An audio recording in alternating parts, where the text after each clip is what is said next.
Thank you, Gemma, and thanks, Stuart, for joining us today. About a year ago, just before the start of the first lockdown, we held a careers event with Liverpool John Moores University, and it was great to be able to showcase the various routes into civil engineering. It was such a shame that we couldn't do another one in 2020. We'd hoped to, but restrictions meant we couldn't. So this is a new approach for us.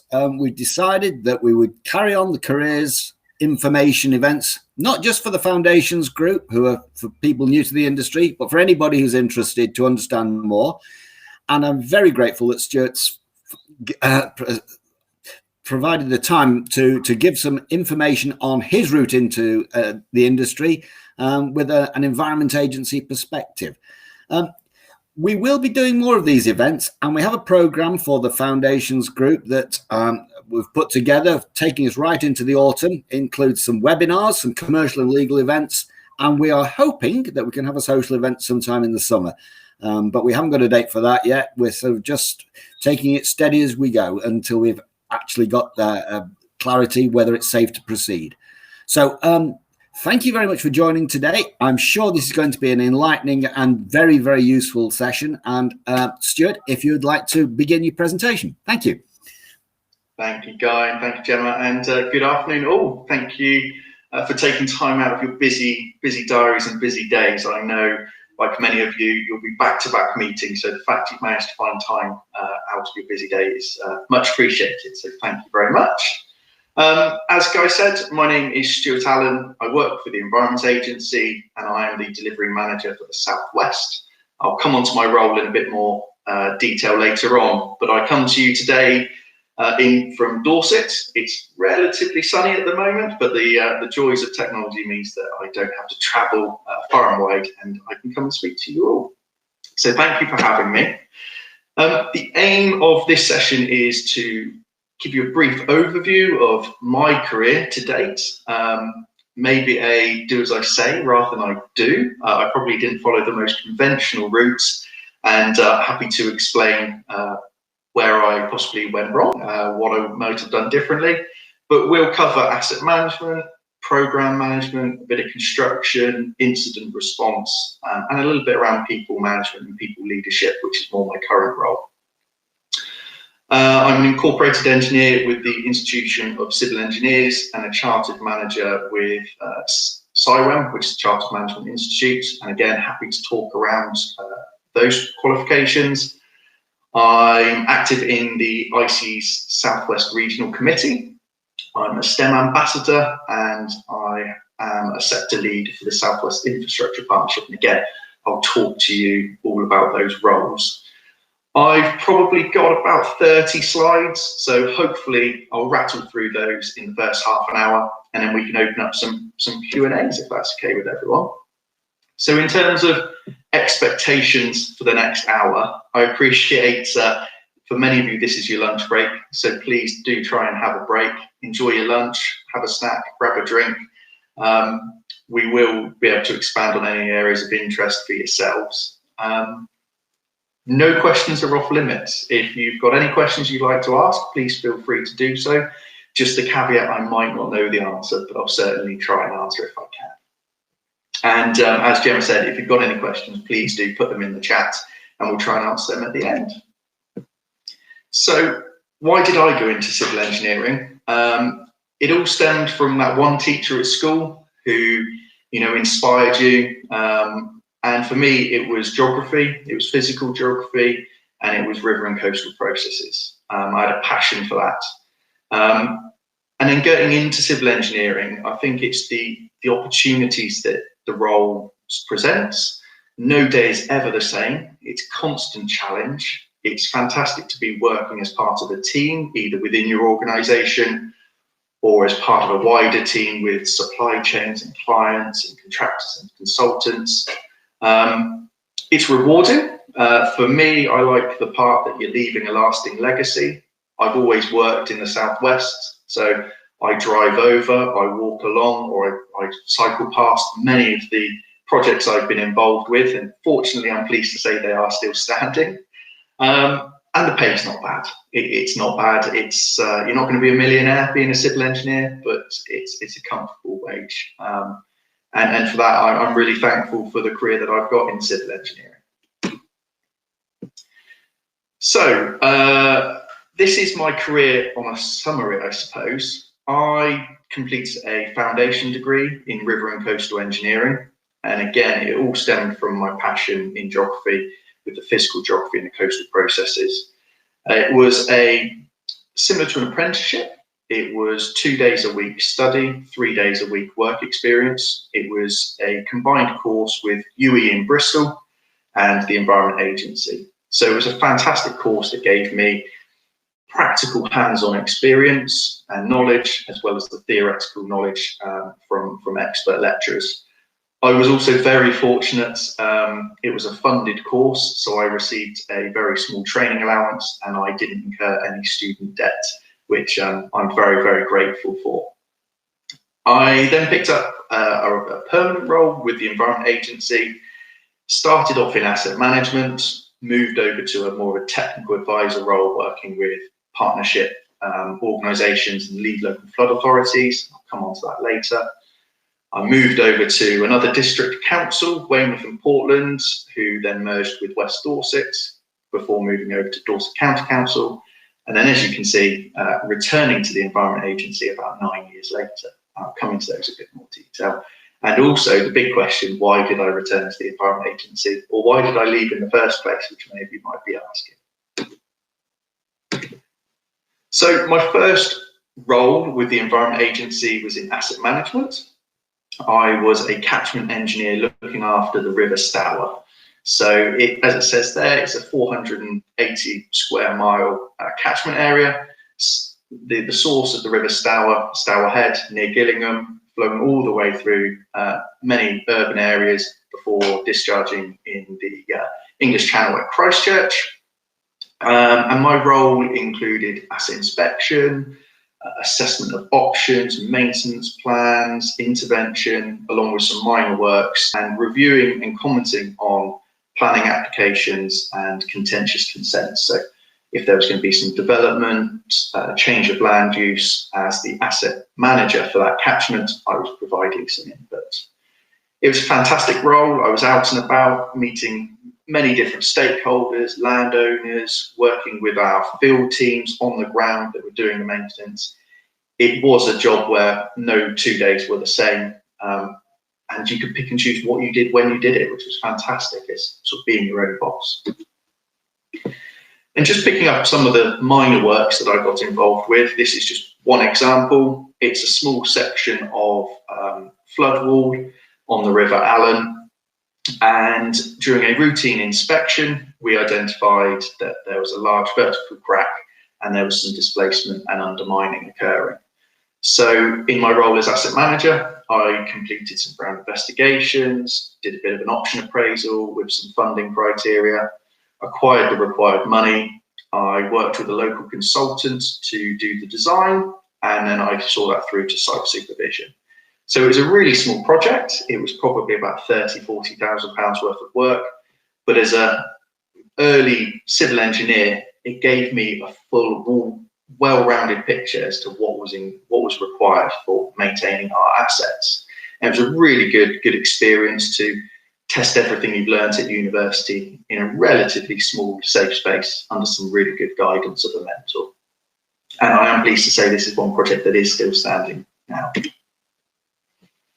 One of the other roles I got involved with through choice, there became an opportunity to get involved with some site supervision on a larger capital scheme. It was about £1.1 million, and it was a new scheme near Weymouth on the River Jordan, and it was a construction of a flood wall, some surface water drainage systems, and some channel realignments. And they needed a site supervisor to take part and to assist with public liaison. So being keen, being eager, I put my hat in the ring to offer to assist with this. And it was a fantastic opportunity to see how we build things on a larger scale, the issues, the challenges, getting involved with commercial disputes. But the important thing to note is I did this alongside my day job.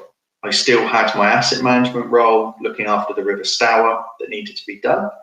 So it did involve working evenings, weekends to ensure that I did both jobs.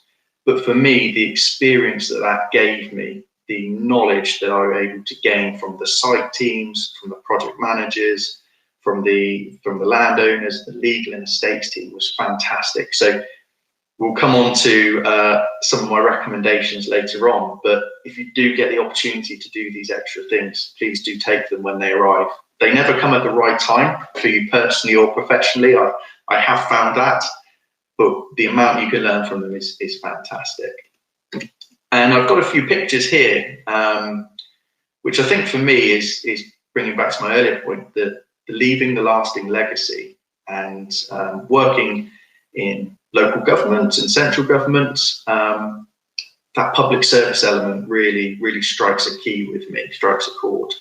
So the photo on the top left was taken early 2000s, and you can see that property experienced significant flooding. And we all know the impacts of flooding on a physical level, damages properties, damages infrastructure.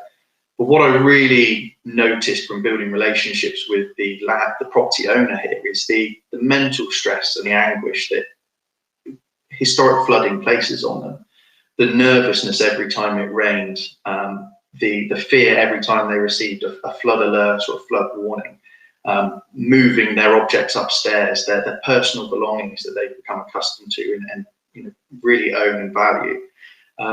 It was the fear.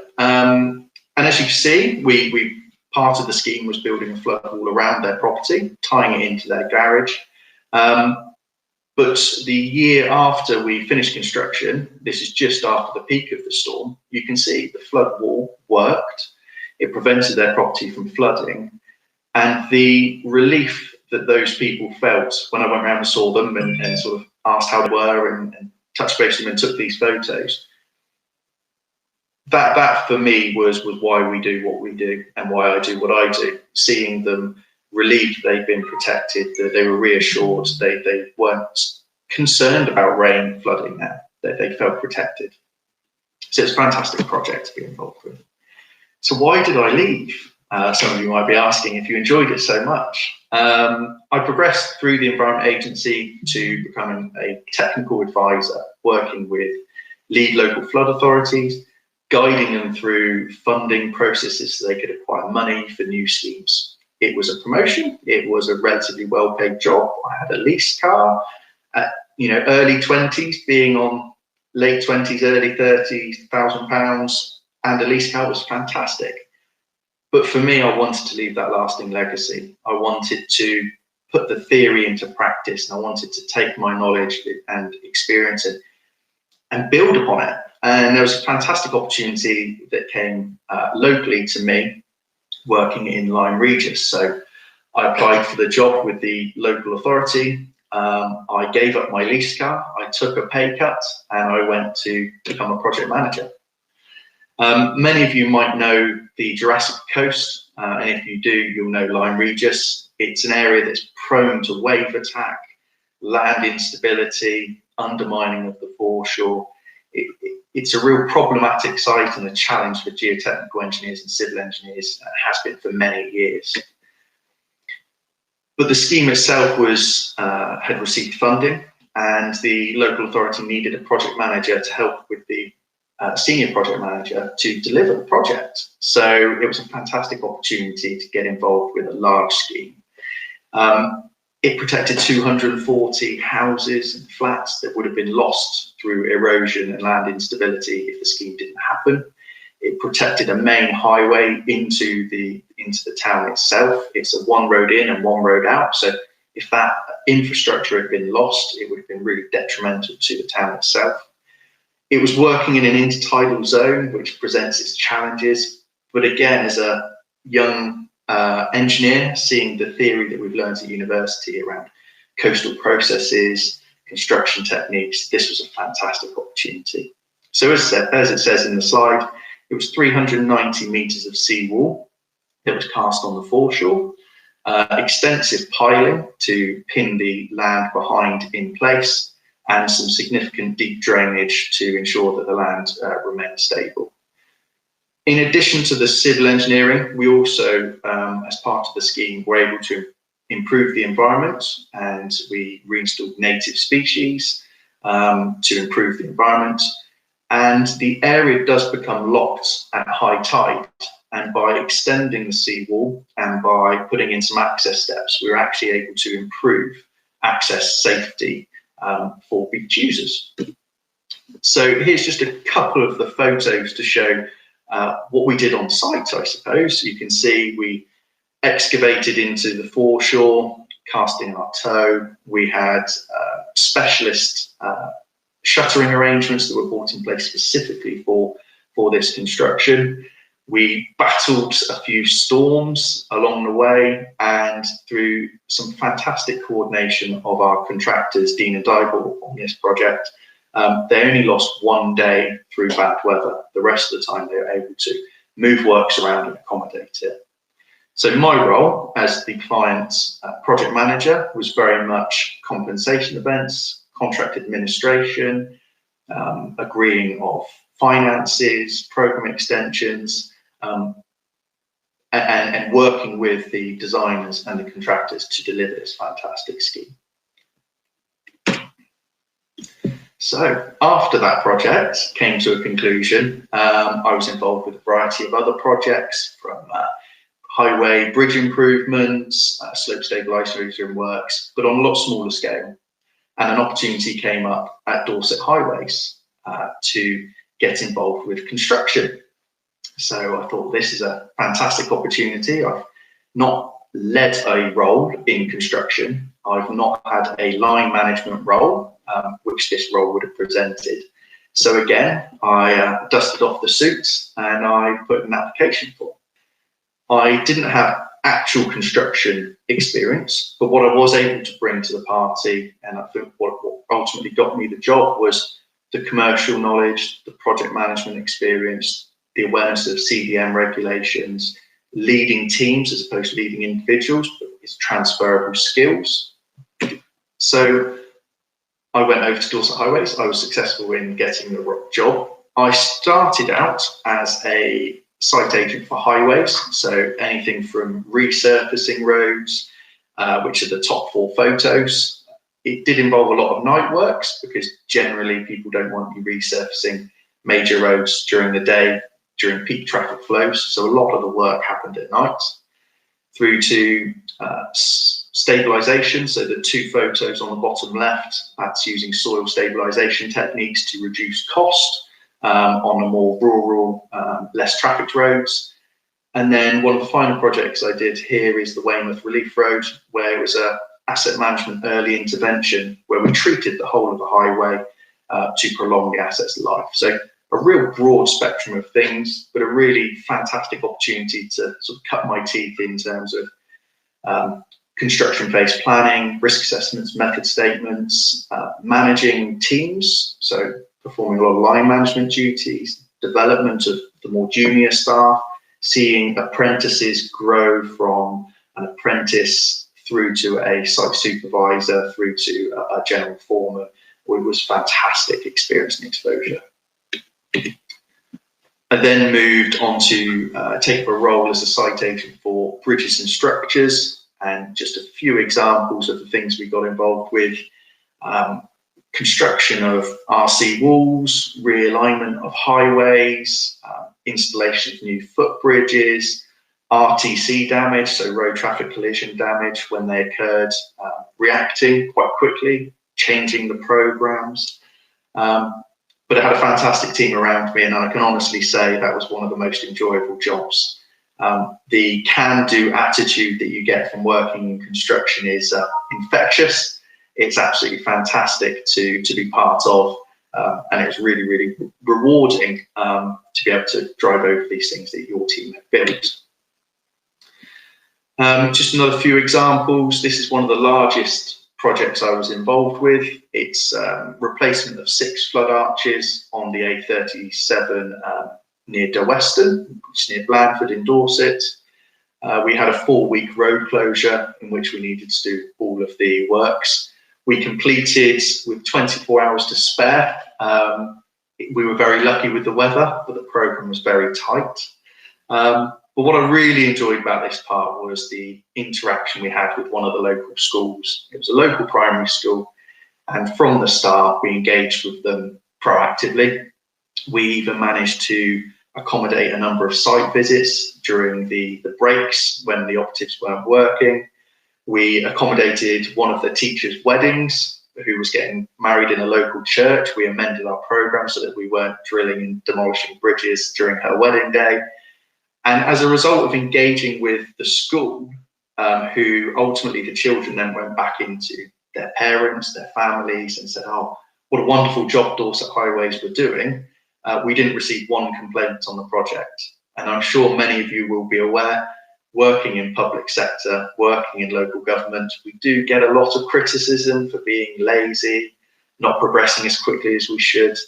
But in this example, by engaging with the community, they were able to see how hard our teams were working. The 12-hour shifts they were putting in all weathers to get the job completed led to a fantastic project, which the community were really thankful for in the end.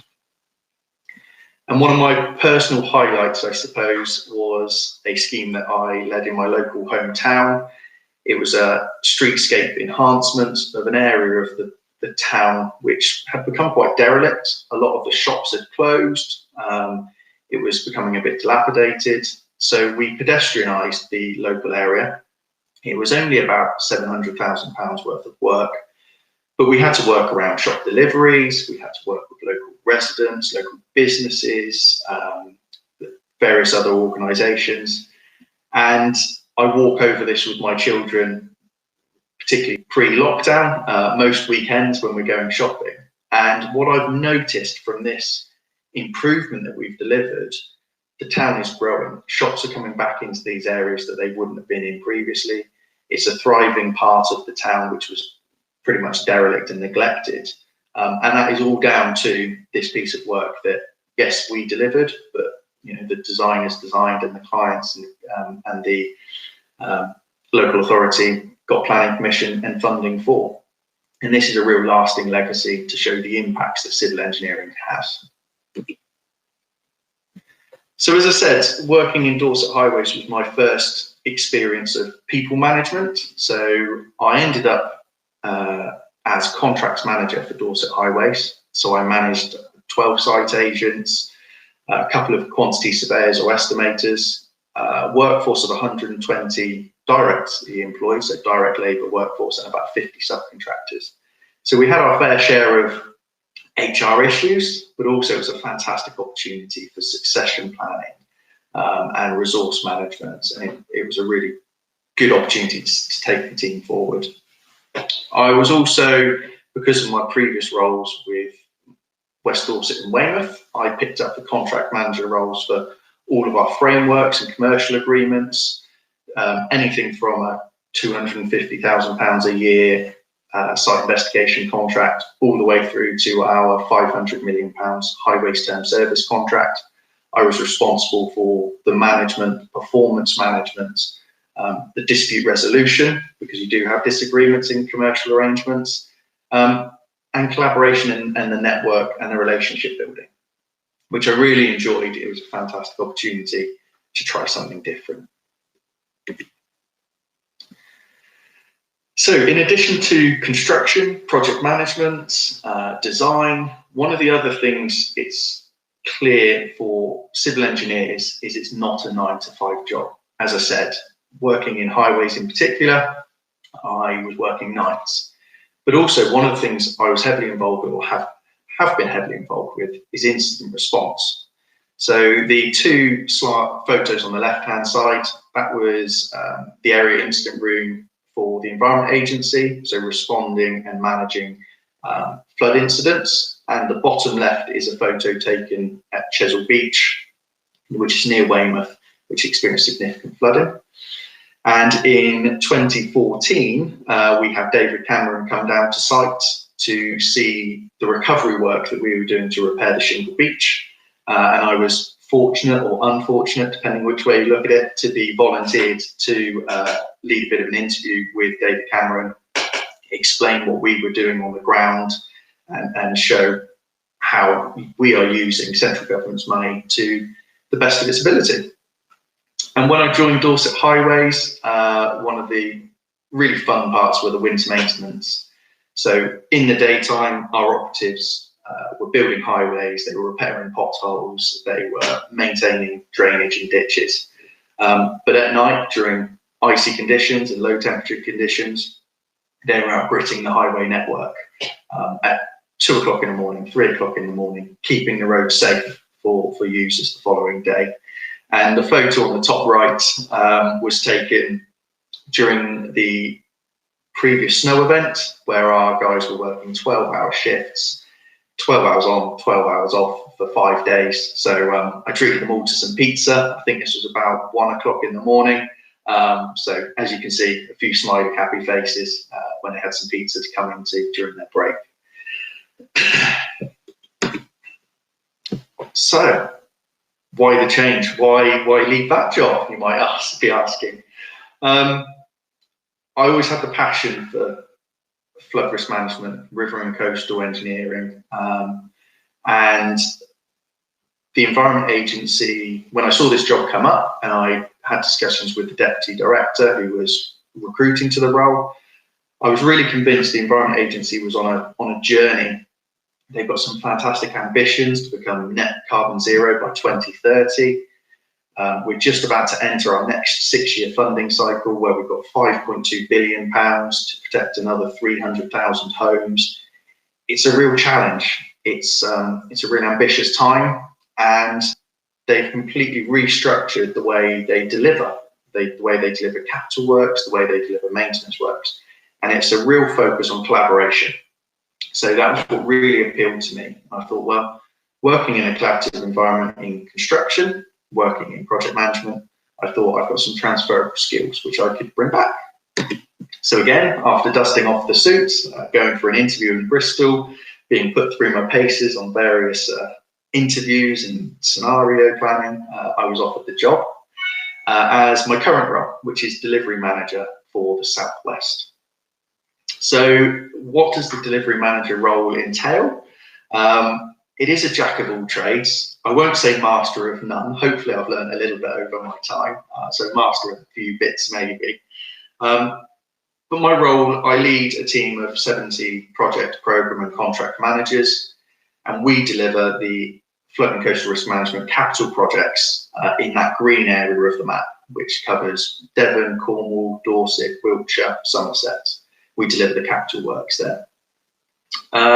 We are just about to start our next 6-year cycle from April this year, and our share of the £5.2 billion is 845 million.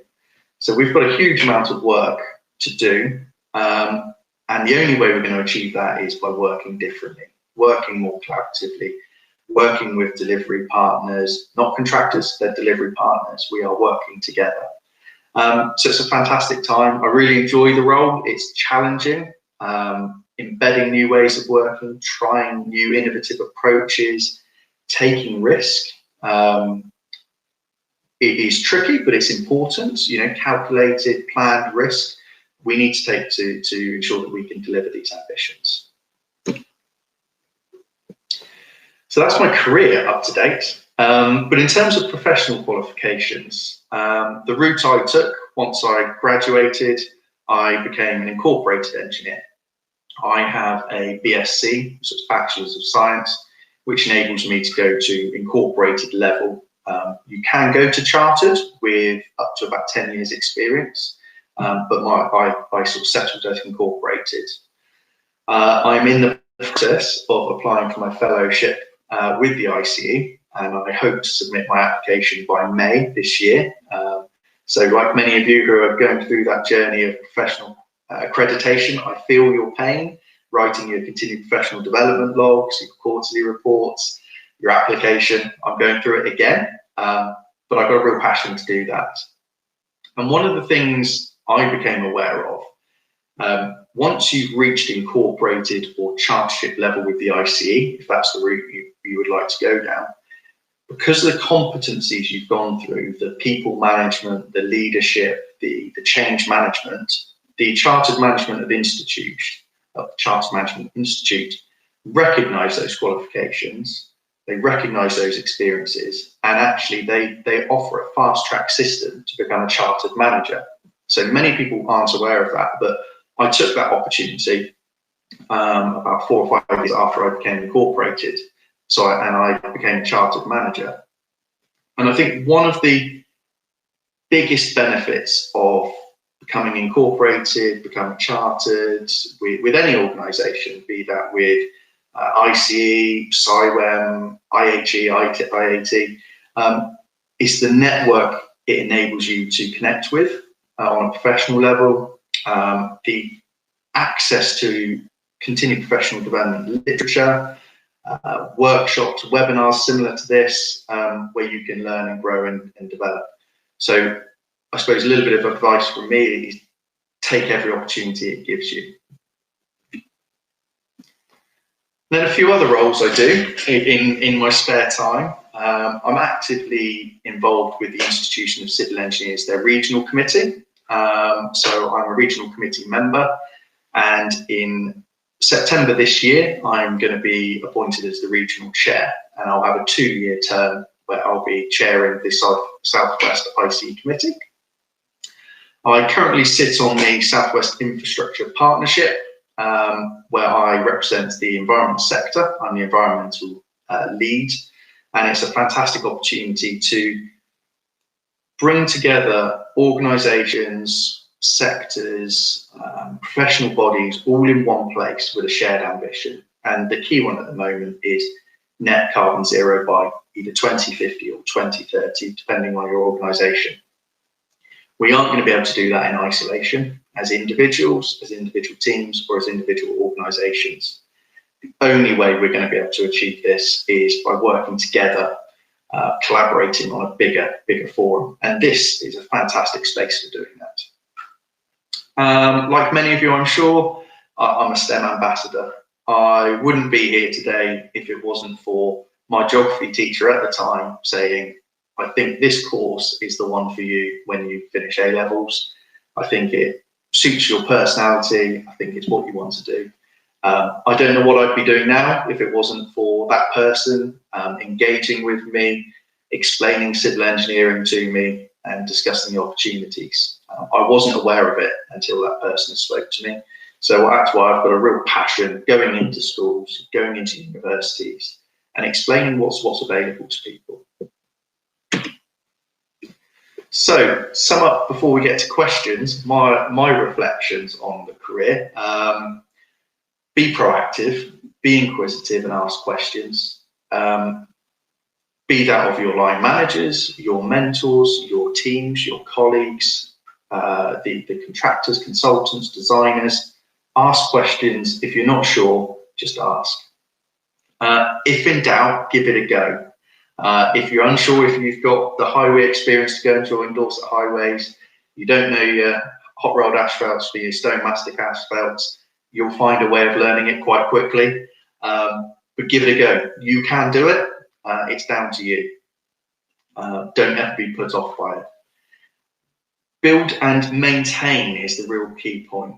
Maintain a supported professional network. LinkedIn is fantastic to engage with people, but to build a network takes a lot of time. It takes a lot of personal commitment, but it pays dividends having that support around you.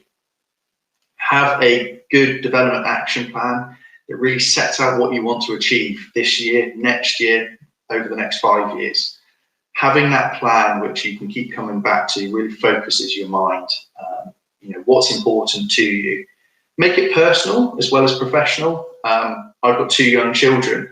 I've put my family life into my development action plan because you've got to weigh up personal aspirations, professional aspirations on the same page. Don't treat them differently.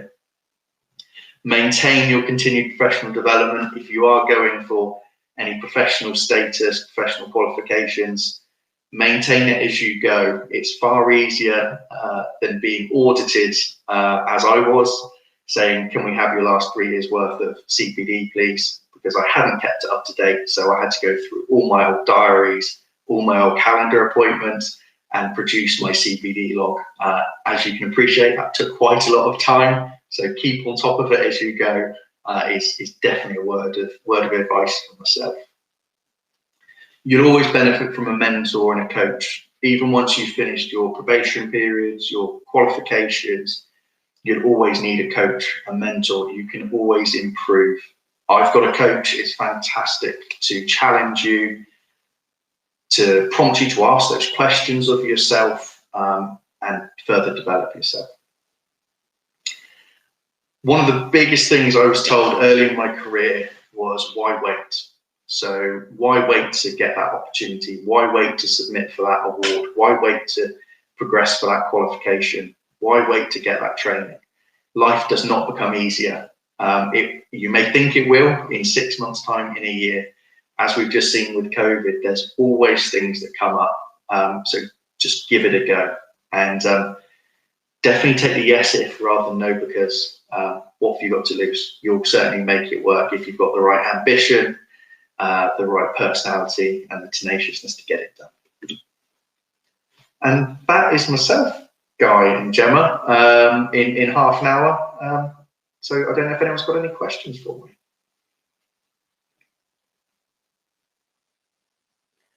It was a whistle-stop tour, so apologies for that, but I thought I'd race through the presentation first, and then if anybody's got any questions they'd like to ask, hopefully I can try and answer those. Thank you, Stuart. We've not had anyone put any in just as of yet, but we've just had one come through. Let me bring it up for you.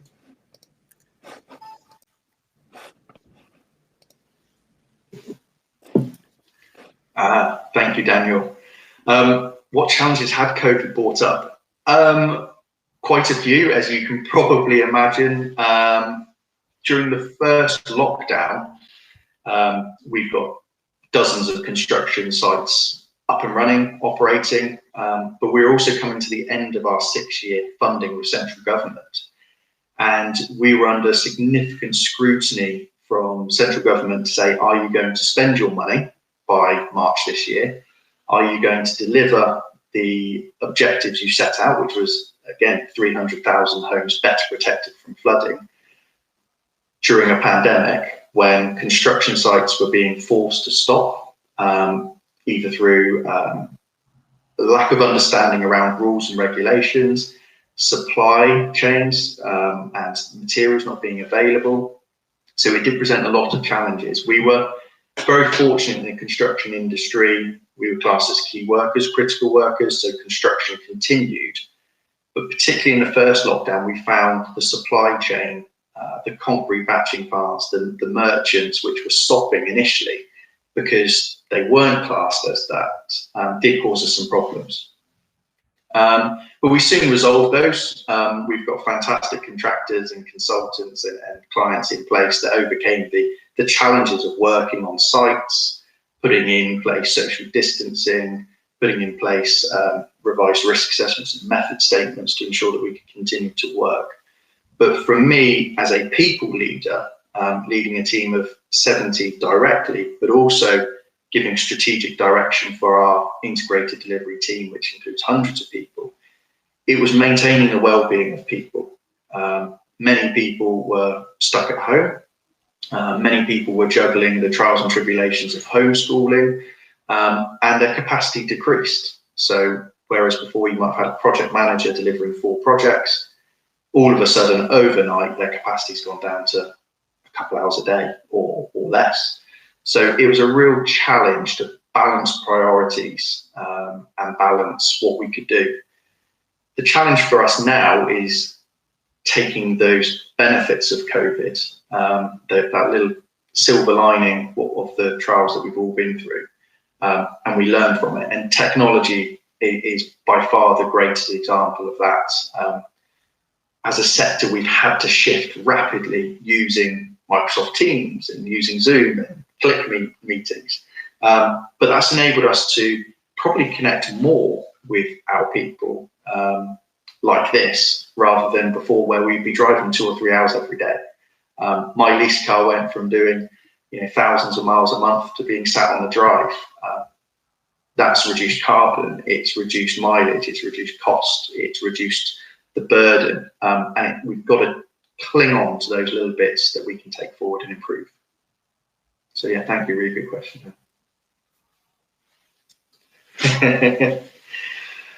Well, yeah, that's the $1 million question there, Guy. Thank you for that one. You did say there would be no difficult questions, so thank you. I think for me, coming from a contracting background to ultimately a client background now, one of the first questions I asked it was Atkins, our consultants, at the end of Christmas last year, have you made a profit this year? And their director looked at me shocked. Why do you want to know this? What are you insinuating? And I explained, I need to know that we have a sustainable relationship going forward. We need to be fair and reasonable. There is no point clients always opting for the lowest, the cheapest solution every time. It's not sustainable. We need companies to make a profit. Reasonable profit. We don't want every contractor, turning up in a Porsche on site, because something's awry there. But profit shouldn't be seen as a scary word. It helps for us to be sustainable. We need to align our objectives, and I think we are coming closer to that now, particularly around things like innovation. Clients are being led by contractors and consultants offering innovative technologies, innovative techniques, and as clients, we need to embrace that more. We've also got the net zero carbon ambitions, the environmental emergency, the ecological disasters that are all upon us now as part of climate change. Contractors and consultants want to work with clients to solve that, and I think that's really key. So I think we are getting better, but there's still some old behaviours around. Got to go the cheapest. Got to drive down profit. For me, commercial arrangements must be in place. They have to be in place. But as soon as you start going into Z clause, ABC, getting a contract off the shelf, you've lost collaboration, because people have parted ways. They've gone back into their commercial arrangements. If we can, when there's a problem, come together, that's a sign of collaboration, as opposed to when there's a problem, we all go back to our QSs. That's when we're not going to be on the right page. Thank you.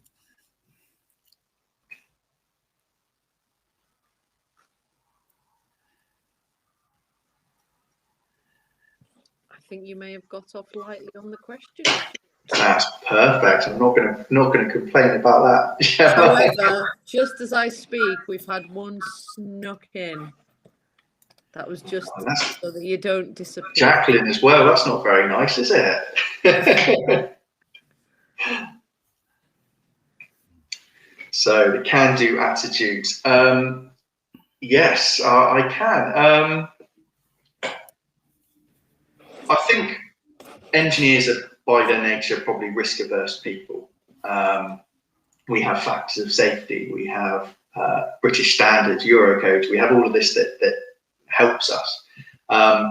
So that probably puts us into that sort of risk-averse nature, probably. But I think that can-do attitude, if you start with that, you'll find a way through. It might not be the way through that you intended. It might not be exactly where you want to go, but that can-do attitude for project delivery and things on the ground is key.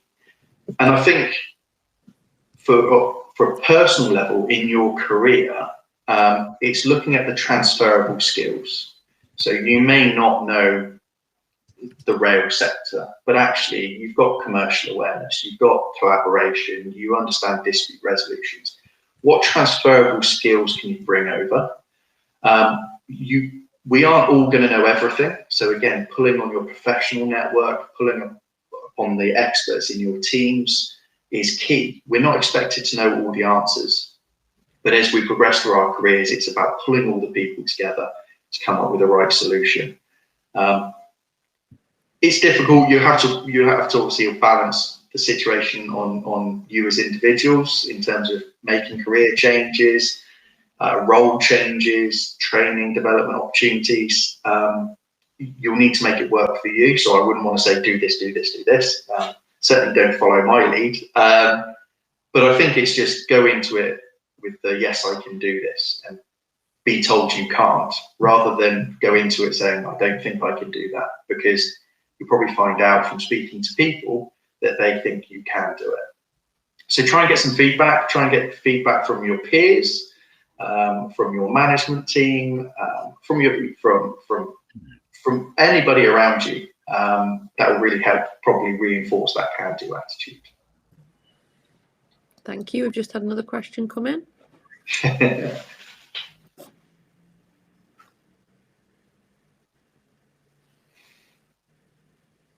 So I suppose the biggest project I've been involved with was Lyme Regis Phase 4.